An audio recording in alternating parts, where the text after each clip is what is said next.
this is that platform, this is that motherfucking platform, and this is for awareness. All social medias that might cut this out. I want to add on to when I dropped a moment of silence. TikTok put it under review. They said, I think 24 hours? I can't even remember. But you can go get it, the whole video at ISB 1020 on YouTube. You know what the subscribe button is for. But what I'm trying to explain, I'm trying to get this, let it out, get it out before I'm took elsewhere. Our ancestors warned, we gotta call them that, warned us about letting them in our house. What we don't understand is that our research and shit they doing, they doing it for the money. We don't get that. I'm gonna give y'all an example, and because we stay away from the Old Testament. In the Old Testament, I can't remember it all. This came to me. There was a king who counted the people of Israel.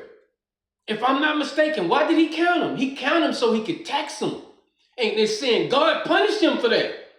Again, in the Old Testament, there's I think it's a king. I think it was a king. He counted Israel, the number of people in Israel, so he can tax them. So what we're trying to teach y'all is all these studies they doing, census they doing, all this shit they doing in the black community is meant to do nothing but tax us so they can see how much money they can make. Tupac was like a prophet. He said it, making millions off our miseries.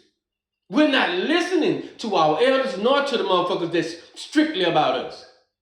So the ideal of what I was just saying is that we had a system in the black community to where we dealt with what they call trauma.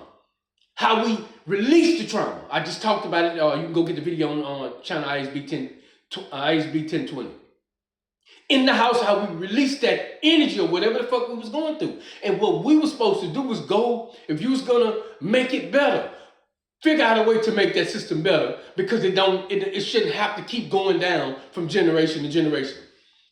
Kids continue to get molested by the same motherfucker or molested again. We were supposed to take from that system. See, that's what we saying, that system that the woman, that we could say the universe created, or some kind of way, what we can call black girl magic, created where the women got together and released their energy and did their own therapy. They blocked that shit. That shit ain't happening as far as I know that much like it used to happen with the family reunion. It's not happening like it used to happen, because now we're going out the house finding therapists. And we're telling them our business, not realizing they are doing it for money. So that shit that was going in the house, that shit wasn't for money. The shit when you get around your elders and you talk about your problem, that shit was not for money. That's because they really love you and they would really console you and they would really help you deal with how I dealt with this same shit you went through with the same bitch ass nigga over there, which could be your uncle, which could have been your grandpa, which could have been a lot of motherfuckers in the family, right? And they showed you how to deal with it and how they got through it. But what we fucked up at is when we began to listen to them and let them bring these triggering words into our motherfucking house that was only meant to break us. So once they broke us mentally, they was able to break our motherfucking pockets. No cap, just a whole lot of capital.